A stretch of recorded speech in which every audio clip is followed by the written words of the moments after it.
coaches punya strategi untuk mereka. Okay, kau pecah kejap lah. Okay, Adin partner dengan Haikal, Afif partner dengan ni kan. Korang cari leader masing-masing dulu untuk sebelum diorang main Malaysia Open balik. Jadi bila sampai Malaysia Open, saya rasa Afif dia lebih tertekan sikit, nampak lebih tertekan sikit, yang mana dia perlukan result. Okay, sekarang ni Adin rasa yang macam diorang perlu berpisah untuk melangkah lebih jauh. Tapi Adin rasa, Afif rasa okay, kita try 3 tournament, Malaysia Open, sepatutnya Indonesia dan India tak silap saya kan. Jadi bila diorang nak diberikan 3 kejohanan tu, jadi masa Malaysia Open tu ada nampak kedua-dua diorang ni agak tertekan sikit bila main. Jadi diorang ni macam okay, ini kita nak tengok kita boleh lagi ke tak kan. Kita cuba lagi dan tewas. Kat situ saya tengok agak, masa tu dah start yang macam, kat situ je saya dah rasa macam okay lah, ni dah satu part yang macam sedih juga. Tapi okay, kita tengok Indonesia Master cuba macam mana.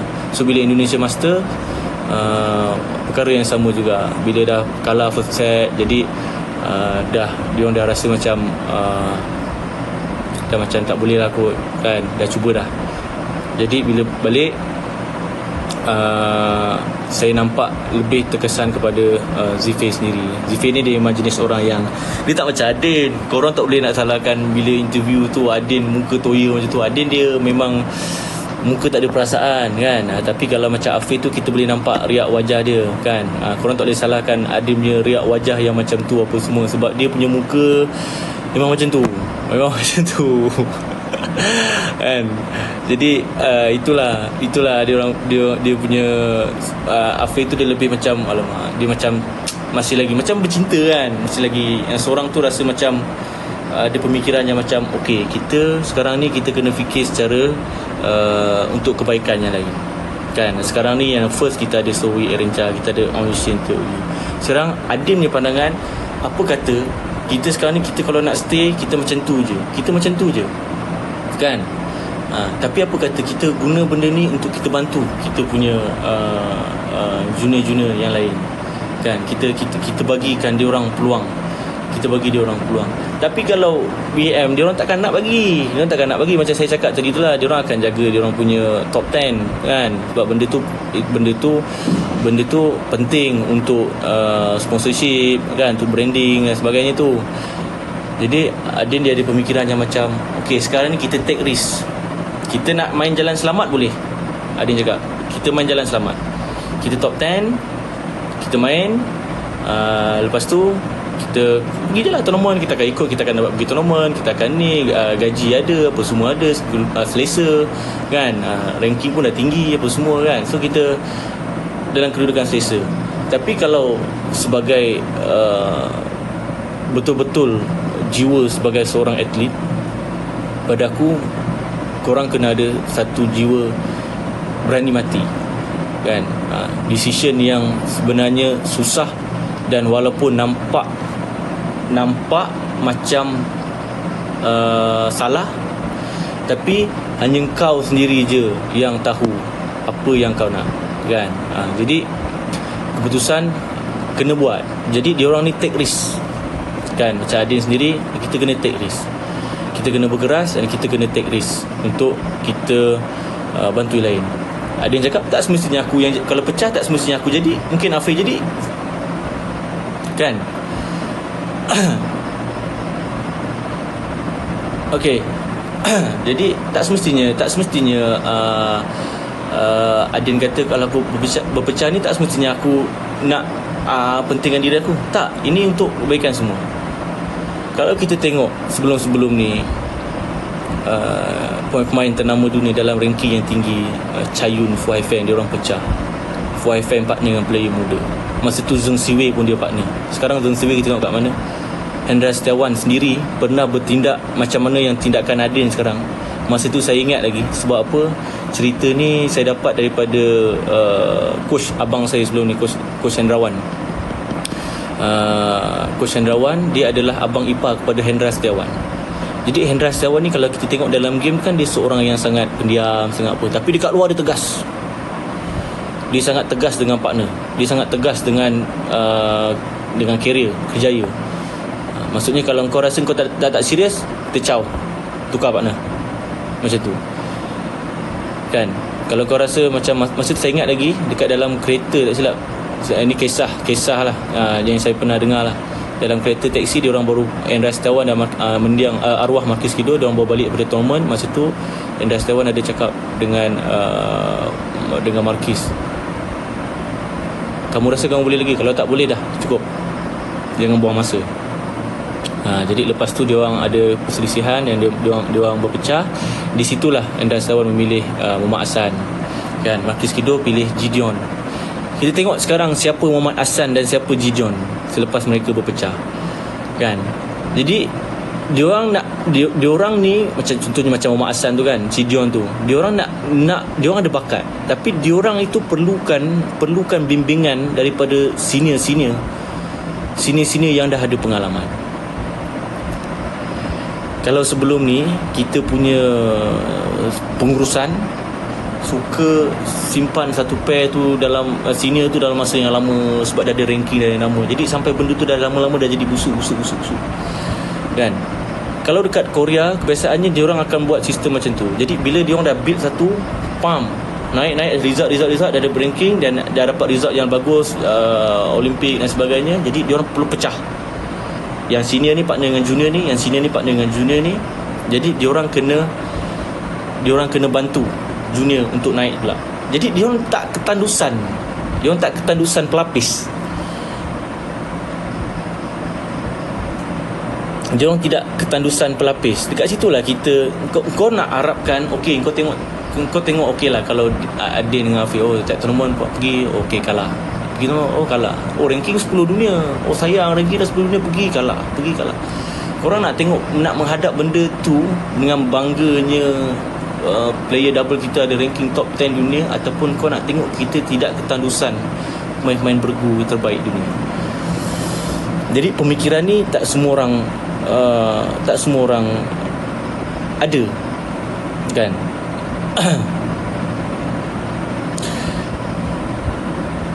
Okey.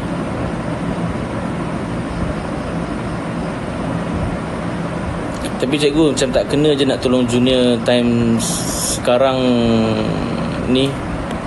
Sekejap Kenapa tak kena? Kau beritahu saya. Kenapa tak kena time sekarang? Time apa? Time nak Olimpik. Saya dah jelaskan tadi. Yang mana dalam keadaan sekarang, diorang nak kejar Olimpik pun diorang rasa macam agak susah. Diorang sendiri tahu, diorang pemain diorang tahu. Saya pun bekas pemain juga. Kita tahu kita punya limitation kita dengan pasangan. Saya pun pemain double juga. Jadi pun manusia juga. Jadi diorang rasa yang macam, okey, sekarang ni dekat depan dah ada Sowi, Aaron Chia, dah ada Teo Yi, Ong Yusin. Yang pergi Olimpik pun dapat 2 pair je kalau paling tu pun. Kan? Kamu kena faham dulu. Jadi kalau diorang nak hanya pergi tournament tu sebagai partisipan je ke? Okey, itu yang pertama. Yang kedua, soal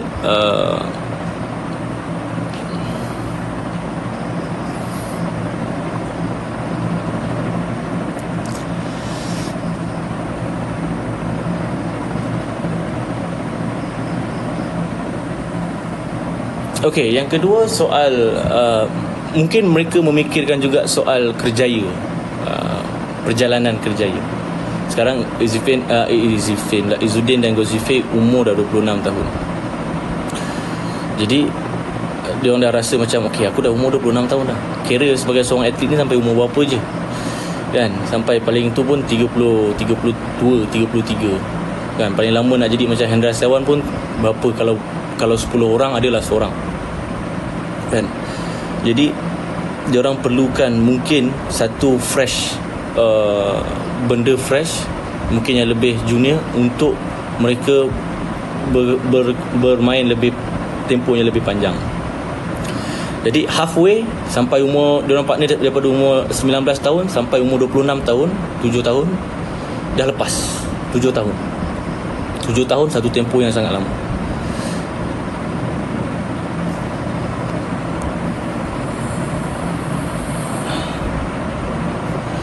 Okay, satu tempoh yang sangat lama. Satu tempoh yang sangat lama. Jadi bila dalam tempoh tu kamu tak ada result yang dan peluang yang diberikan tu, kamu tak ada result yang boleh membanggakan, satu keputusan memang perlu diambil. Kalau bukan daripada pengurusan, daripada jurulatih. Kalau bukan daripada jurulatih, daripada pemain sendiri. Tapi yang saya pelik ni, kadang-kadang yang dekat BAM ni, kadang-kadang benda yang sepatutnya dibuat tu tidak dibuat, kan? Sepatutnya tindakan berpisah ni diorang yang perlu ambil, kan? Sebab diorang perlu cari jalan untuk penyelesaian dan juga pembangunan bergu negara, kan? Diorang perlu memikirkan cara jalannya. Tetapi kisahnya sekarang ni yang nampak macam Adin yang bersalah sebab dia yang memikirkan benda tu, kan? Dia yang perlu memikirkan tentang perkara tersebut. Jadi kamu faham tak apa yang saya cakap? Boleh faham tak apa yang saya cakap?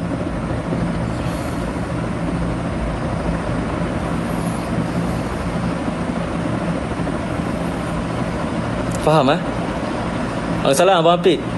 Yes, maksudnya okey. Kita tak payah cakap dekat ni lah, contoh kat China, kan. Kamu diberikan banyak peluang, tetapi bila dah banyak peluang, dah ada ranking, walaupun kamu dah ada ranking yang bagus, tapi kamu tak ada performance, kita perlu pisahkan. Tapi di Malaysia beza. Di Malaysia dia orang berikan peluang dan sebagainya tu.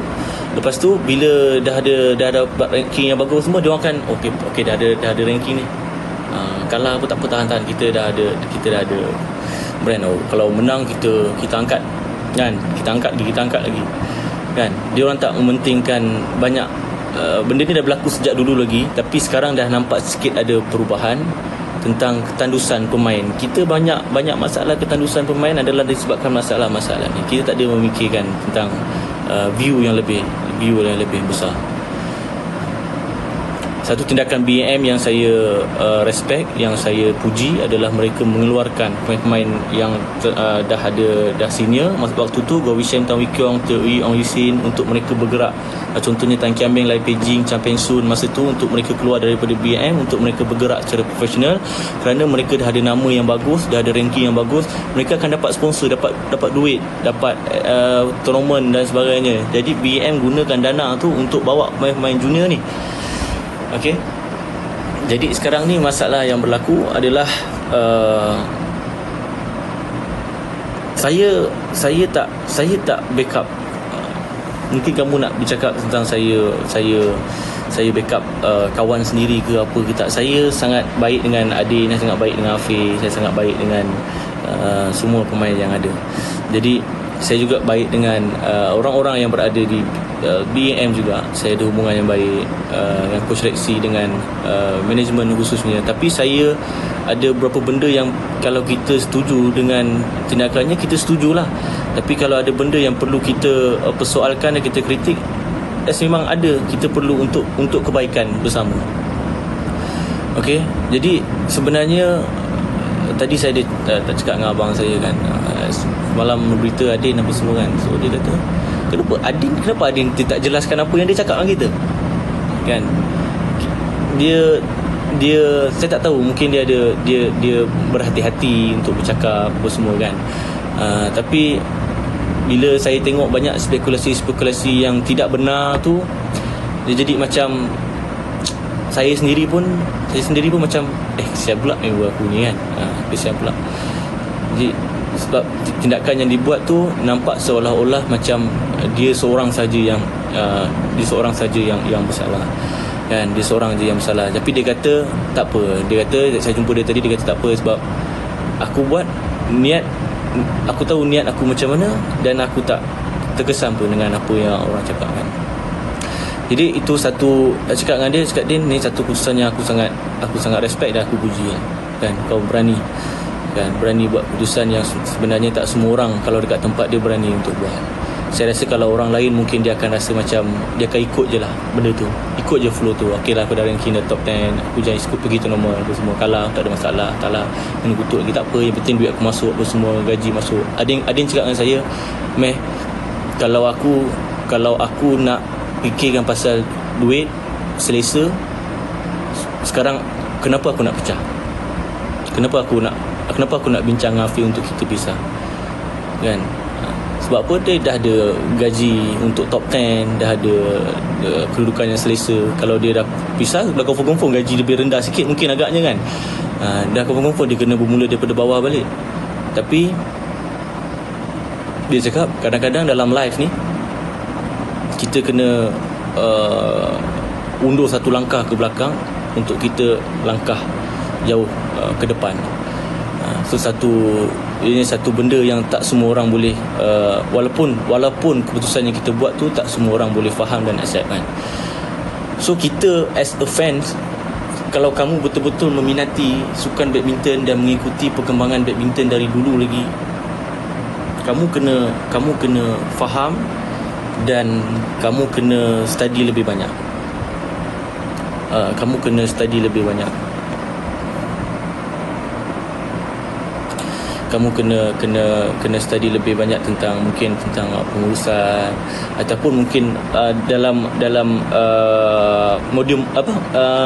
medium macam ni, mungkin dalam live macam ni, saya yang pernah ada pengalaman dan sebagainya, saya boleh kongsikan apa yang saya tahu kan. Sebab saya rasa dah tiba masa untuk sebab apa sekarang ni peminat badminton dia dah semakin besar. Jadi saya rasa dah tiba masa untuk mereka ni tahu lebih banyak, dan mereka ni dah mula demand untuk tahu lebih banyak tentang badminton, khususnya tentang pengurusan, tentang pemain, tentang benda-benda lain. Jadi media-media macam ni saya selalu kongsikan dalam TikTok saya, khususnya saya buat konten-konten yang untuk mengajar badminton. Jadi benda-benda yang korang semua boleh ambil sebagai knowledge sendiri kan. Ya, dua-dua tak salah. Cuma mungkin sebenarnya keputusan tu, Adin nak buat keputusan tu, kamu ingat apa? Berbulan-bulan, sebulan dua kan. Jadi ada sekali tu saya pernah keluar dengan dia, saya cakap, Din, kau ni macam ada masalah, macam ada benda yang mengganggu. Masa tu sebab saya sendiri, walaupun sebagai seorang kawan, saya tak pernah mencampuri urusan dia. Itu antara dia, jurulatih dan pihak. Sebab itu kerja dia. Saya tak berhak untuk nak bercampur, walaupun saya sebagai seorang kawan kan. Saya tak pernah. Cuma saya hanya tempat untuk kadang-kadang tu dia mungkin meluah, bertanya, minta pendapat, pandangan dan sebagainya. Tapi saya tak pernah menghasut, bercakap tentang soal-soal untuk diorang ni kena pecah ke apa. Tak ada. Saya lagilah mula-mula tu, Din, apa kata kau cuba lagi apa semua kan. Cuma kita tak berada di tempat dia, dan dia lebih tahu. Macam mana pun dia lebih tahu. Betul. Ini soal masa depan. Ini soal macam saya cakap tadi, dia dah kata, Meh, kalau aku nak selesa sekarang, aku dah selesa dah. Kan? Dah selesa dah, duit dah ada, gaji dah ada, mungkin semua dah ada, ranking dah 10 dunia. Kalau sekarang ni aku nak fight untuk main Piala Thomas ke apa ke, semua dah ada tempat dah. Kan? Cuma dia kata, tapi ni berbalik kepada dream masing-masing kan. Dan benda ni perlukan risiko. Kalau aku nak bermain play safe, bermain selamat, aku duduk kat tempat aku sekarang. Orang pergi turun, aku pergi turun. Orang pergi ni, aku pergi kan. Tapi sampai bila aku nak jadi pemain yang macam tu kan. Okay, pair dengan siapa saya tak pasti, dan saya pun tak ada nak tanya. Okay, jadi semua jelas dekat sini, faham. Saya kadang-kadang saya tak tahu apa yang saya cakap ni. Saya cakap ni menyinggung perasaan mana-mana pihak ke, mungkin fans ke apa ke. Saya cuba untuk bercakap secara berhati-hati. Sebab apa, macam mana sekalipun kita perlu berbincang fans, mereka perlu tahu. Jadi peranan saya ni adalah di antara tengah-tengah pemain, mungkin manajemen jurulatih dan juga fans. Jadi saya pengalaman saya dalam sukan badminton 20 tahun. Saya bermain daripada umur 6 tahun. Dan saya ada pengalaman, abang saya pernah berada di tempat tersebut juga. Abang saya Iskandar Zulkarnain, saya pun pernah mengalami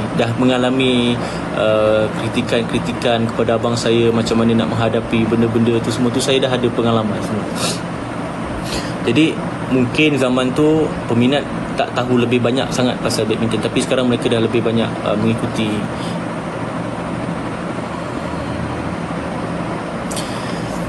Kamu tak boleh bercakap mereka kuburkan Olympic dream tanpa berjuang. Tetapi kamu kena fikir, untuk Olimpik berapa slot kan? Biasanya 2 slot yang terbaik. Jadi dia akan dekat situ kita ada Erin Charles Sowi, Ong Sin Teoi, diorang tengah fight. Jadi dalam kondisi tersebut, Adin dengan Zifir, mereka faham, mereka tahu yang mereka rasa yang macam mereka tak boleh. Jadi diorang buat satu keputusan pengorbanan, mereka perlu berkorban. Okey, sekarang ni Erin Charles Sowi, Teoi Ong Sin, korang pergi fight Olimpik dulu. Sekarang ni tugas aku, peranan aku bantu dulu yang lain. Bukankah satu tindakan yang bagus? Bukankah satu tindakan yang tak mementingkan diri sendiri? Sebab tu saya ada cakap dekat dalam tweet saya, kadang-kadang dalam satu keputusan kita perlu melihat view yang lebih besar dan tidak boleh mementingkan diri sendiri. Jadi kalau mereka kejar juga apa semua, kalah, benda tu akan lebih efek diorang punya mental dan sebagainya. Jadi kadang-kadang kita kena buat satu keputusan yang tak mementingkan diri sendiri, tapi kita mementingkan teamwork. Satu teamwork, dan itu adalah satu tindakan yang pada saya mulia. Walaupun tak jadi, walaupun mereka berpecah tapi tidak jadi, tapi mereka dah cuba. Mereka buat tindakan tu bukannya sebab yang tak baik.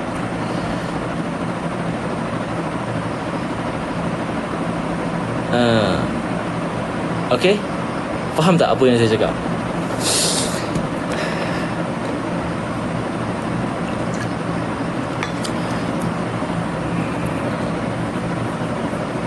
Betul. Okey. Betul. Jadi ini satu niat dan satu tindakan berani yang bagus. Macam saya cakap, kalau pihak pengurusan, mereka tak akan berminat dengan keputusan ni. Dia tak akan berminat, dia tak akan suruh pun. Sebab apa? Benda dah berada dalam kelompok 10 terbaik, dan benda tu adalah kebanggaan mereka, kan? Tapi dia orang tak ada tapi mungkin tak banyak memikirkan tentang soal perasaan, dan juga tidak banyak memikirkan soal ketandusan pemain pelapis. Sebenarnya saya nak jelaskan kat sini, sebenarnya dua-dua tak salah. Jadi mungkin mereka, saya bercakap mungkin bagi part Adin dan Zifir, dan bagi part coach juga. Coach pun buat keputusan yang bagus. Saya respect coach Rexy, yang mana walaupun BAM cuba untuk coach Rexy tak pisahkan mereka, tapi coach Rexy masih lagi memikirkan tentang, masih lagi berjumpa dengan Adin, jumpa dengan Zifir, duduk berdua, masih lagi berbincang, cari calon penyelesaian dan buat keputusan yang terbaik. Dia tidak membuat keputusan untuk menyelamatkan diri, tidak. Jadi itu yang saya tabik kepada coach Rexy. Walaupun mungkin ditekan dan sebagainya, tapi saya rasa dia profesional dan dia memikirkan tentang dia ada sikap manusiawi yang sangat bagus, memikirkan tentang perkara-perkara tersebut. Ya, pasal mungkin muka Adin. Saya cakap dengan Adin, kau punya muka tu memang, itulah orang kata, istilah dia istilah dia muka tak bersalah. Kan, tapi kita tak boleh nak menilai lah daripada reaksi muka kan. Dia memang macam tu. Adin dia bukan orang yang depan kamera. Dia bukan orang yang depan kamera, bukan. Dia tak pandai, dan saya faham benda tu. Dan dia dengan Afif pun orang yang introvert. Kadang-kadang mungkin mereka bercakap tu kadang-kadang mungkin bukan dari diri mereka sendiri kan.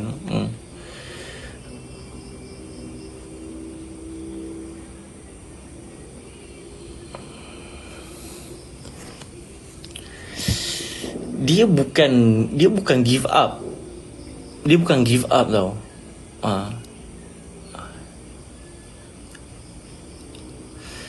Dia soal yang macam kita dah cuba, kita dah capai, kita tak boleh. Kita dah capai, kita cuba tak boleh. Okey, kita dah cuba habis baik. Macam tu. So macam as a partner, kita dah usaha, kita dah training, kita dah buat extra, kita dah everything, kita dah give everything. Dah banyak kali kita bagi masa kat diri kita. So it's time. So sekarang ni kita pun tak ada pressure sangat. Sebab apa? Dekat depan kita ada Sawi Erencha, ada Ong Yushin Teori. So sekarang ni it's time untuk kita cari nafas baru. Kita saya lagi ada masa lagi. Kita baru 26 tahun. So kalau kita keep terus mencuba sampai umur 30, kita dah buang masa. So sekarang ni lebih baik kita buat satu keputusan, dan kita buat satu keputusan yang boleh membantu pemain lain dan bantu diri kita juga sendiri. Macam tu.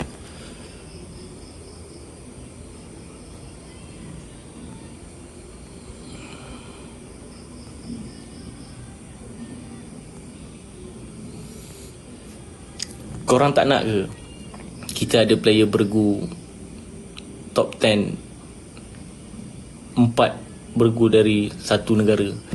Hendra, macam Indonesia contohnya kan, Hendra Setiawan, Omar Hassan. Kita ada Fajar Alfian Rian. Kita ada Bagas Maulana Fikri. Lagi kita ada apa? Kevin Sanjaya, Marcus Gideon. Jadi mereka menggunakan sistem yang macam tu juga. Bantu, yang senior bantu, yang junior dengar kan. Macam Gracia Poli sebelum ni pisah dengan partner dia, partner dengan Apriani, bantu Apriani naik. Apriani kawan baik saya sendiri juga. Dia pernah cakap dengan saya, Gracia Poli banyak bantu dia. So bila Gracia Poli dah bersara, dia pula tugas dia bantu junior pula, bawa naik Siti Fadia sekarang ni. Tengok macam mana mereka bentuk leadership, mereka bentuk sikap kerjasama di antara mereka, satu pasukan, dan tak membentuk sikap mementingkan diri. Jadi kita kena ada sikap tu untuk kita bangunkan kita punya arena badminton negara kita.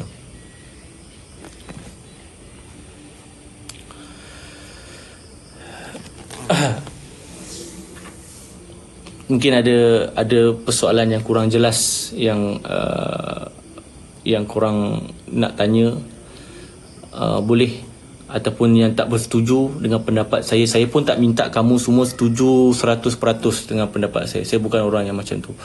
Jadi setiap orang ada pandangan dan pendapat masing-masing.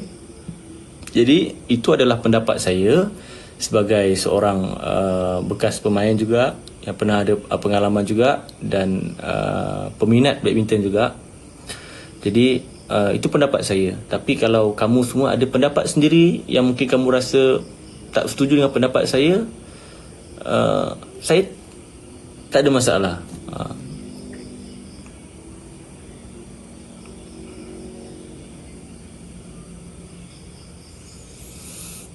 Kalau partner baru sedia tak ngam, boleh kemungkinan ke? Ada kemungkinan untuk diorang partnership balik. Ini pun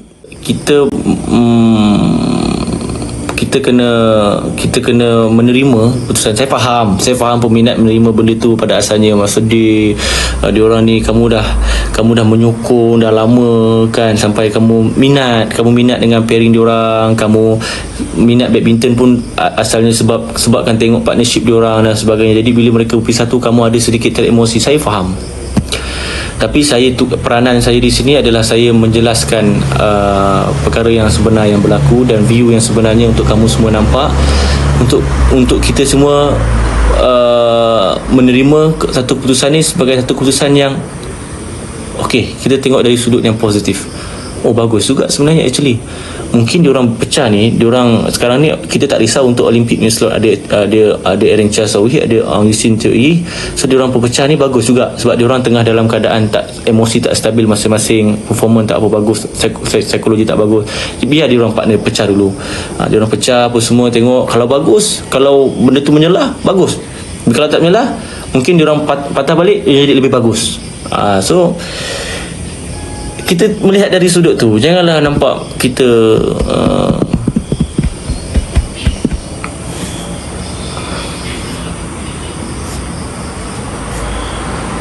yes, tapi apapun sebagai peminat, kita mengucapkan jutaan terima kasih kepada hello Aiman Skaichi, kepada Izzuddin dan juga Ghazifir kerana telah mencuba sehabis baik.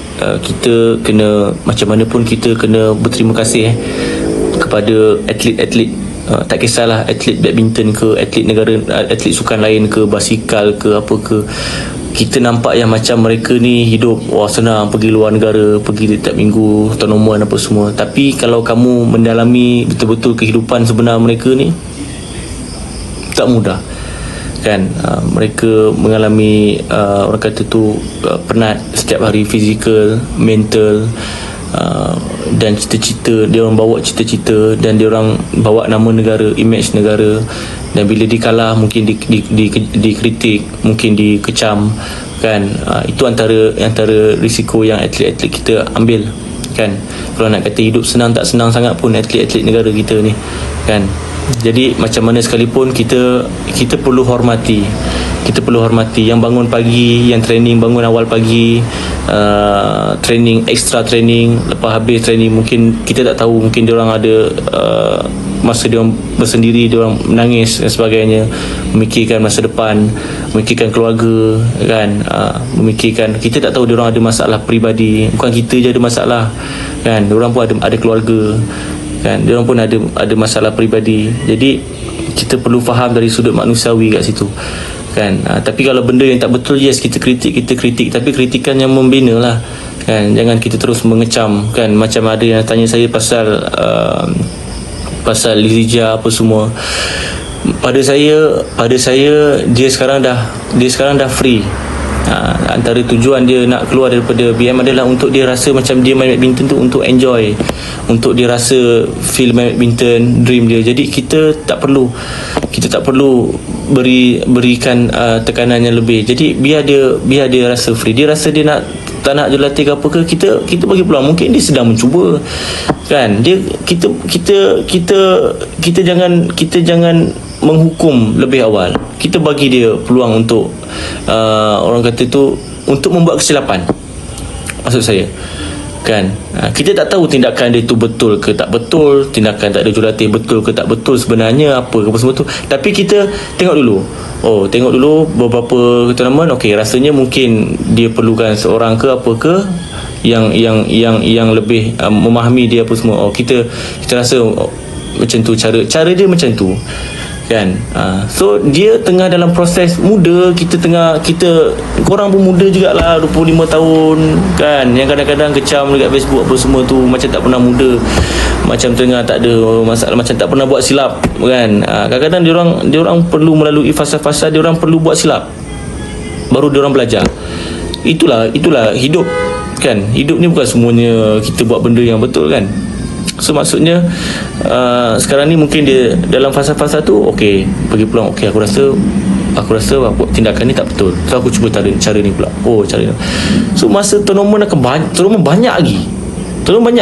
So korang buat kecaman tu seolah-olah tournament tu dah tak ada dah kan.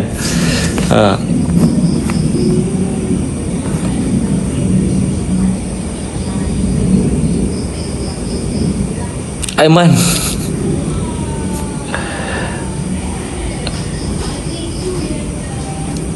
okey, saya bukan saya general Okey, Kalau benda yang memang patutnya dikritik, saya memang kritik. Kalau kamu follow Twitter saya apa semua, benda yang saya tak setuju baru-baru ni, mereka gugurkan main-main BM, saya memang kritik. Saya bukan pentaksub badminton, saya bukan pentaksub. Tapi saya, kalau benda yang betul, benda betul, kita accept. Okay, sekarang ni Lee Zijia, Ang Ziong, mereka dah berada di standard yang macam itu, standard yang sama. Sekarang ni siapa-siapa pun boleh menang. Mungkin Ziong ada sedikit bawah, Zijia memang dah ada kat standard tu. Tapi ada beberapa proses yang dia perlu lalui lagi, kan.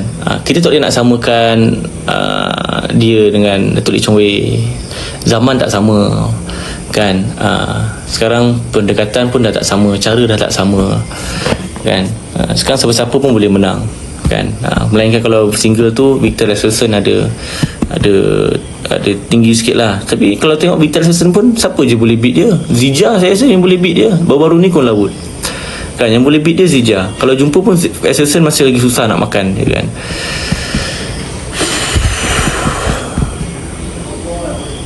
Jadi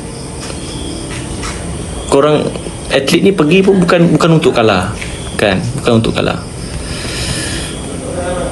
Apa perbezaan Datuk Lee Chong Wei dengan Dr. Razani? Khairil rambut.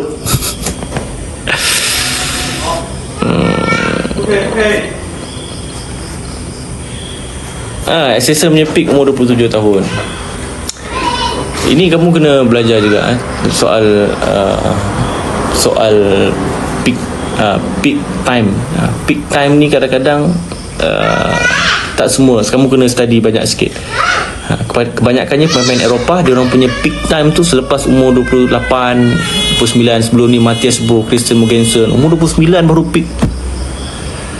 29 baru peak. Faham tak? Peak tu korang faham tak maksud dia?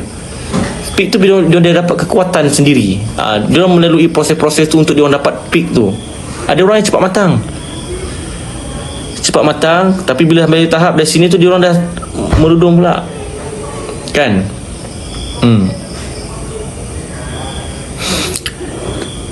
Sekarang ni hari tu saya pergi Astro apa semua, kan. Bertanya pasal Lee Zijia, bertanya pasal Ang Ziong. Saya cakap sekarang ni bukan masa untuk kita berborak pasal Lee Zijia dan Ang Ziong. Sebab apa? Diorang dah buktikan yang diorang berkelas dunia. Diorang dah boleh fight dengan pemain dunia. Sekarang ni kita kena pentingkan siapa lepas bawah Ziong, siapa? Leung Jun Hao. Lepas Jun Hao siapa? Indonesia kita ada Ginting, kita ada Jonathan Christie, kita ada Sesa Hiren, kita ada lagi siapa lagi? Single player Indonesia, Chico. Jadi mereka ni memikirkan siapa pelapis. Kita bila dah ada satu, kita soal cakap pasal satu tu, dua tu, satu tu. Sampai bila? Kan? Sampai bila? Jadi kita dah kena, yang dah lepas dah sampai ke peringkat sini tu kita biarkan. Okey, Zijia dengan Ziong, okey, sekarang dia orang dah lepas, dah ada standard tu. Semua kita tunggu masa je. Sekarang ni kita nak kena tanya BN siapa pelapis sekarang ni? Siapa bawah ni sekarang? Mana pelapis? Apa yang kau buat? Siapa yang boleh beat Zijia? Siapa pelapis Malaysia yang boleh beat Ziong sekarang ni? Siapa single ketiga Thomas Cup kita? Masalah kita kat Thomas Cup sekarang ni, single kita, first single je yang boleh dapat sumbang point. Second single, third single tak boleh nak sumbang point sangat. Jadi kita kena cari yang tu. Kita tak boleh fokus yang satu tu.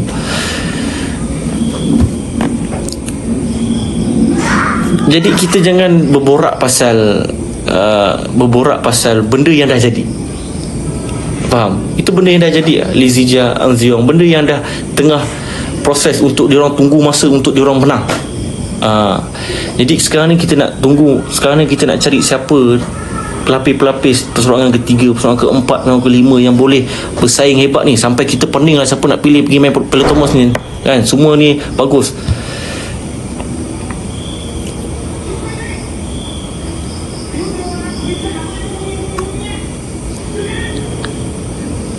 Okey, tapi saya tak menyalahkan apa. Ini juga yang berlaku dekat double kita. Dekat double kita. kan, double kita. Sekarang ni tindakannya bagus. Kita bila pandang sudut positif, Izzuddin Zifir, okey, dia orang sekarang ni bantu yang lain juga, bawa player-player baru ni, lahirkan legenda baru, lahirkan pemain yang baru, kan. Yang lain cari jalan macam mana nak beat, nak ikut senior. Okey, setuju tak? Aku ni dah macam ahli politik.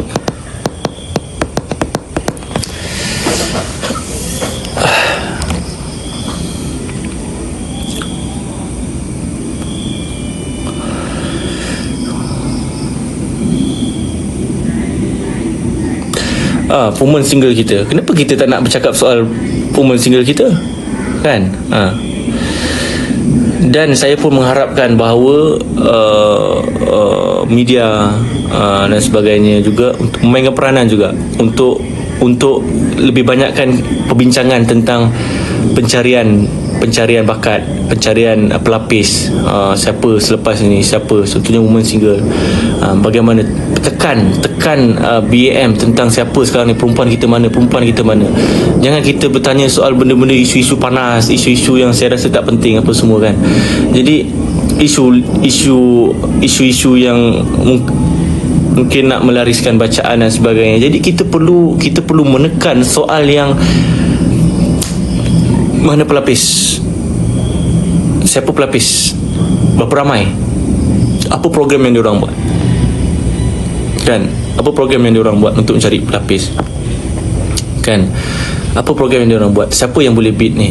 Jadi kita ni terlalu memikirkan soal seorang Zija, kita Zija kita naikkan, Zion ni pergi tournament, Zion ni, lepas tu kita sibuk Zija kalah, ni kecam ni, kita backup ni, kita ni apa semua ni.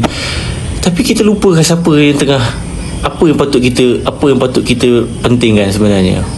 Kalau kita betul-betul meminati sukan badminton, kita kena lebih banyak usaha ke arah tu.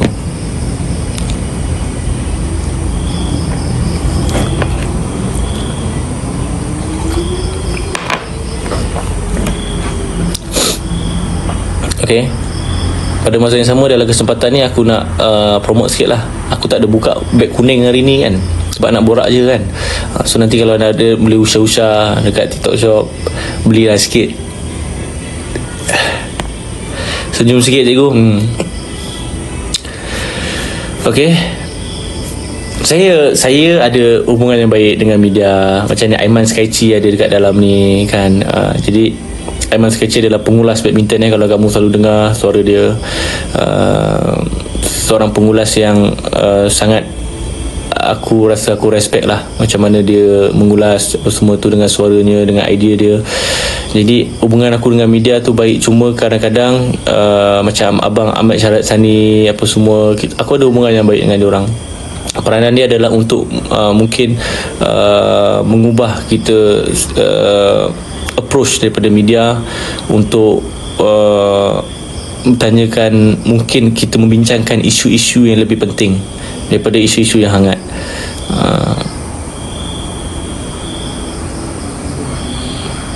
Tak semua media, mungkin ada setengah. Ada media yang bagus, ada wartawan yang bagus, berita-berita yang bagus, berita-berita yang bagus, yang mungkin boleh memotivasikan.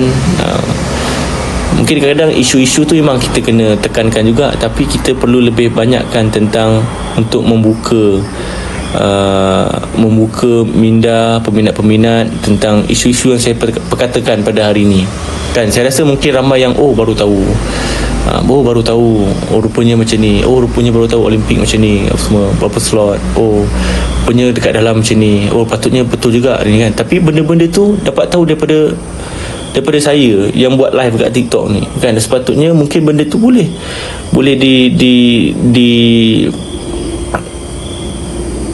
dibuat oleh media, kan, berita-berita seperti tu, kan. Tapi tak semua, ada yang okey, ada setengah saja.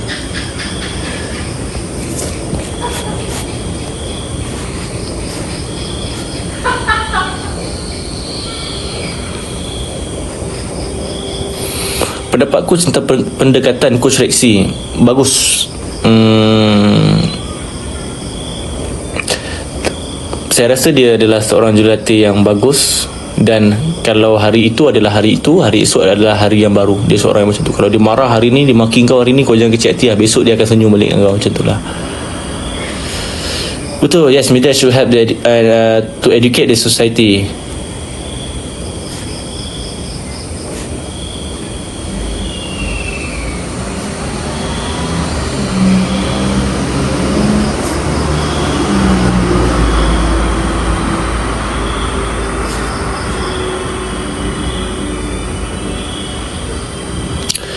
Tanah menang pingat emas Sukan Universiti. Thank you. Baju Flick ada edisi baru tak? Ada, tapi saya tak letak kat beg kuning saya.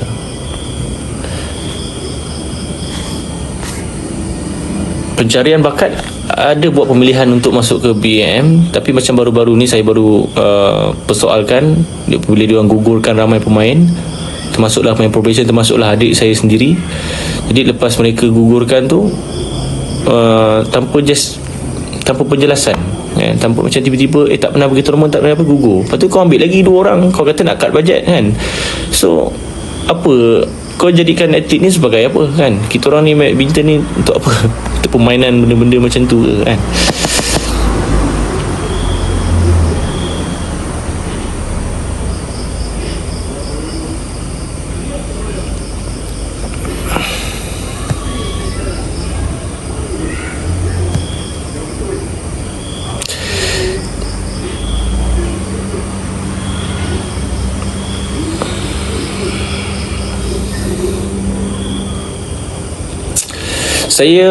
Saya memang part time jurulatih.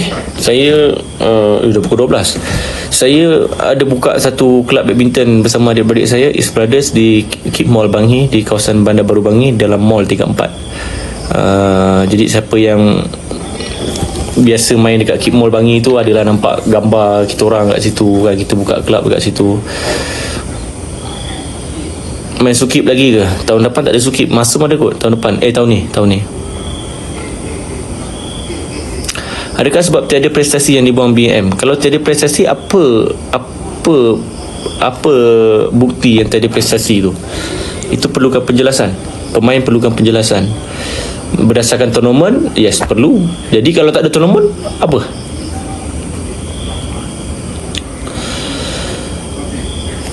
Potential partner Din Fei.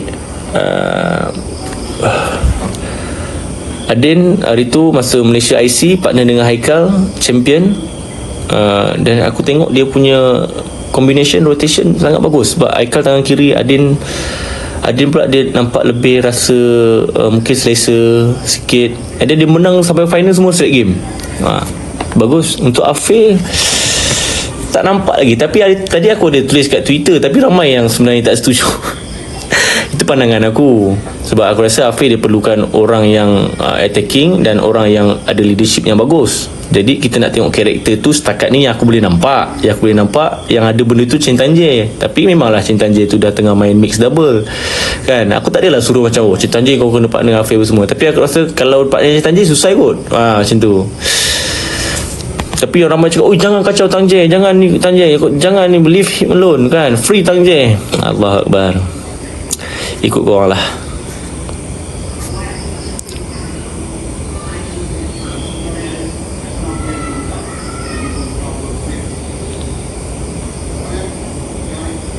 Fawaz 8 bulan dah kat BM.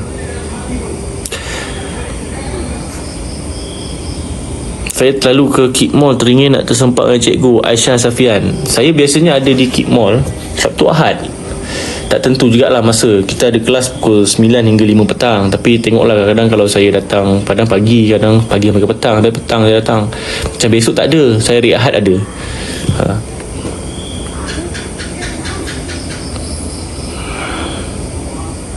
Hai Cikgu Aminur, Arina, saya Dato' Haikal Din Arif Yak Rakin tak ada partner lagi untuk main double.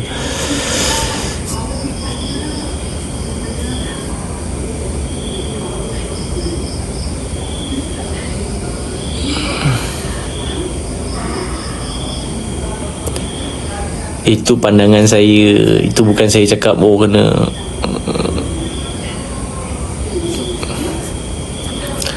Okay. Badan saya pun dah naik lah. Nampak? Saya kena buat exercise sikit lah. Sebenarnya kau ingat aku ni jadi coach badminton, main badminton. Lepas dah main pun aku dah tak menjalani rutin-rutin macam atlet lah. Kena jogging ke apa, tak ada. Esok saya ada, Ahad yang tak ada peluang lagi nak jumpa cikgu lagi. Alah, tak apalah, nantilah next week ke. Next week ada kot Sabtu Ahad, insyaAllah. Nanti kalau jumpa boleh tegur-tegur. Biasanya ramai je ada yang jumpa panggil cikgu kan, semua kan. Nanti kalau jumpa boleh lah. Cikgu pernah jumpa Datuk Lee Chong Wei tak masa dalam BM? Pernah lah. Kita orang double department. Kalau korang pergi tengok kat BM tu kan, ada dua side kan. Single department depan tu, double department belakang. So setiap hari lah nampak training. Sebab abang aku kan training sekali dengan Chong Wei. Abang cikgu, abang saya, abang aku nampak macam kasar lah kan. Tu aku cakap, aku buat YouTube, saya buat YouTube. Lepas tu orang cakap tak ada adab lah, ni YouTuber paling tak ada adab lah. Kadang sedih juga, tapi mungkin tu cara aku, cara saya. Lepas tu Datuk Lee Chong Wei ada satu time tu kan, aku pergi ke Artama tu makan, tengok All England final. Masa tu Lee Chong Wei lawan Chen Long, kaki dia tengah injured, lutut berbalut. Dia menang, dia champion All England. Lepas tu lusa tu pagi dia dah training dekat KL. 2 hari lepas baru aku tengok dia champion All England. Pagi 2 hari lepas tu dia datang training. Nak kata gila tak gila lah, dalam keadaan yang macam kau rasa yang kau dah title dah banyak ni, lepas tu kau lepas champion lagi apa semua, lepas tu kau komitmen lagi, datang lagi kan. Kalau kau rasa macam mana? Mesti rasa macam rehat je dah champion bro, rehat dulu seminggu, pergi bercuti je dengan family. Padahal ada anak bini kan, tapi tak ada komitmen kerja.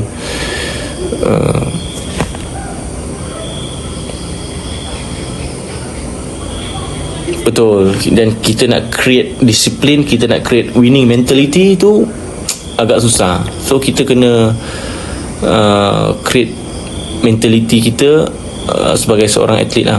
Nak kat Selangor ke Johor? Saya dekat Bangi, tapi bukan kat UKM lah. Okay cikgu, moga ada rezeki kita jumpa insyaAllah. Ada peluang tak Din Fei partner balik in future? Ada. And apa yang boleh make it possible? Kalau dia orang lepas ni partner baru beberapa tahun yang cuba, lepas tu rasa macam masing-masing rasa macam okey lah, kita start new balik, kita pun dah ada feel, kita dah ada persefahaman yang bagus. So hikmahnya mungkin kita perlukan masa untuk kita rehatkan kita punya mind dan kita kembali balik kan.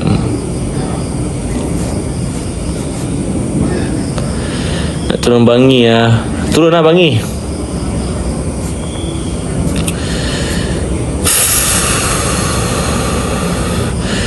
Cikgu kena play Malaysia susah nak konsisten. Lepas menang satu title terus down. Explain sikit. Yang ni saya baru je tanya kawan saya tadi bila tengok Sohui Erin Chia kalah kan. Saya terfikir, sebab player paling konsisten dalam negara kita sekarang ni, setakat ni saya boleh cakap Ong Yee Sin dan Teo Yi. Sebab mana-mana dia pergi tournament, kebiasaannya tak quarter final, semi final, quarter final, semi final. Dia jarang kalah first round, second round ni. Quarter, semi, quarter ataupun final kan. Jadi dia punya konsisten tu ada. Tapi dia nak menang kadang susah. Dia tak macam Erin Chia Sohui. Dia tak konsisten, dia menang. Tak konsisten, dia final kan. Biasanya macam tu. Jadi tadi bila tengok Erin Chia Sohui itu dia menang kan, tiba-tiba tadi dia kalah. So macam saya tertanya-tanya, kenapa? Apa masalah dia orang kan? Tapi saya tak boleh nak jelaskan lah, sebab saya tak tahu kan. Nanti saya cakap kan, orang kata cakap tak betul kan. So kita tak berani nak cakap. Cuma kita saya tak pasti kenapa tak konsisten tu. Itu diorang lebih tahu lah agaknya.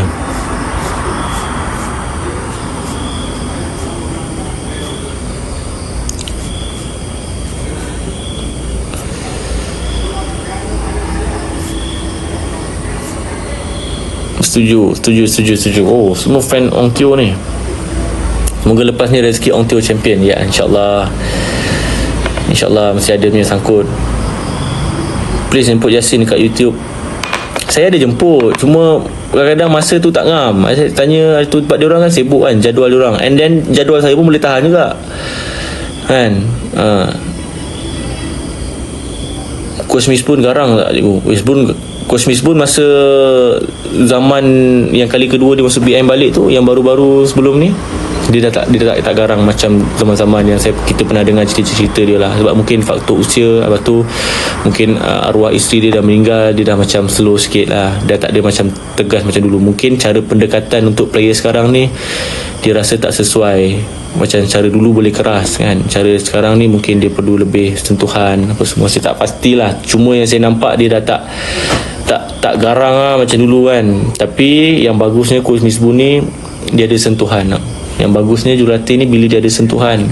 Contoh, aku pernah tengok satu dokumentari Coach Misbun dekat Astro, ada tu channel tu, Astro Arena kan. Apa yang dia cakap, kadang-kadang player injured ankle, dia pergi urut player tu kan, urut kaki player. Dia cakap, saya urut, bukan saya pandai urut, dia kata kan, bukan dia pandai urut, tapi sebenarnya dia nak bagi player tu rasa macam aku ada bapak kat sini. Wah, coach aku sebenarnya ambil berat pasal aku. So dekat situ yang buatkan player tu ada rasa sentuhan, ada kasih sayang kat situ. Sebagai seorang pelajar dan juga guru kan, pendekatan macam tu. Oh, tak adalah macam ni injured, pergi tak ada. Okey. Gini kan. So tak ada, benda tu tak ada sentuhan, kasih sayang macam seorang ayah. Jadi benda-benda tu yang ada, yang aku nampak setakat ni jurulatih Coach Lexi Manaki ada benda tu. Ada perbincangan macam seorang ayah, ajak minum, tanya macam mana, kau apa perasaan, apa kau punya pendapat, tanya kan. So untuk kebaikan kedua-dua pihak kan, macam pandai create bonding. Jadi benda tu yang ada pada Misbun Sidek, yang ada pada Coach Lexi Manaki. Jadi tak join Thailand. Okey, nanti kita try. Pernah tengok tak camp training tim China? Macam mana diorang training? Betul ke macam askar? Saya tak pernah tengok, tapi memang diorang kat sana tu memang gila-gila babi punya. Jangan main-main. Sebab apa? Diorang punya persaingan lagi banyak satu China tu kan. Jadi kalau kau tak push sampai ke limit, memang kau punya tempat kena selang punya.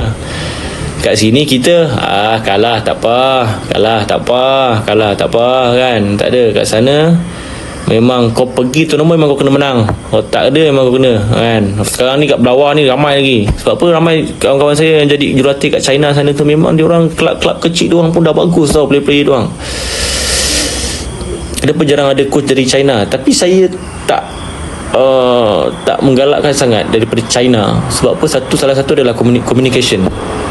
Sebab apa? Diorang bukanlah macam Chinese dekat Malaysia ni. Tapi diorang punya communication dengan player-player. Kita ada player-player Melayu, player Indian kan. Jadi cara pendekatan aku rasa tak apa sesuai. Sebab diorang kat sana tu tak mementingkan banyak sangat pasal sport science tau.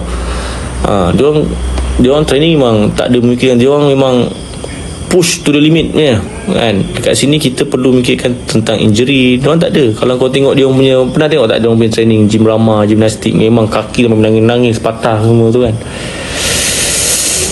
Coach dari Malaysia sendiri, kita banyak coach dari Malaysia yang bagus, tapi kadang-kadang tak dipanggil oleh BM. Saya tidak tahu apa masalah. Dan kadang-kadang sayang bila coach-coach yang berbakat ni dia pergi kat luar negara. Macam coach Jeremy Gan, dulu dia pegang Championship Goal Ying, tengok macam mana. Dia pergi pula Jepun, dia pegang Watanabe, Arisa Higashino, macam mana kan. Tan Kim He dekat sana, macam mana. Kita kira jurulatih yang bagus juga. So tak tahulah, tak tahu nak cakap lah kan. Tapi itu benda yang saya persoalkan jugalah. Dan untuk terima kasih yang join live saya hari ni. So besok pagi aku ada kerja, kena pergi kat satu sekolah di klinik badminton dekat Ceras Jaya. So apa topik kita hari ni adalah bincangkan isu semasa Izzuddin dan Zifir pasal perpisahan diorang tu. So aku harap korang jelas dan faham tentang apa yang aku cakap. Ini semua tentang masa depan yang lebih baik kan. Stop spekulasi yang tidak benar, yang tidak tepat. Berhati-hati. Pesan aku sendirilah, bila kita nak tulis sesuatu ni, kita filter dulu. apa yang aku cakap ni betul tak betul? Betul ke aku cakap ni? Adakah aku dah tahu isu benda tu betul ke tak? Adakah aku dah tahu? Kan? Ataupun aku tak tahu? Kan? Mesti dia orang lebih tahu. Jadi filter dulu. So jangan ikut emosi. Fikir tulis tweet tulis ikut emosi. Ni balas pula emosi lagi. Bukan gitu dong. Kan? Aku kadang-kadang nak tweet tu, tulis dulu tau dekat note. Tulis ada ayat tak betul, delete balik. Kadang-kadang macam tu. Ni aku ajar sikit kadang-kadang. Kita, sebab apa yang keluar daripada mulut kita tu adalah diri kita.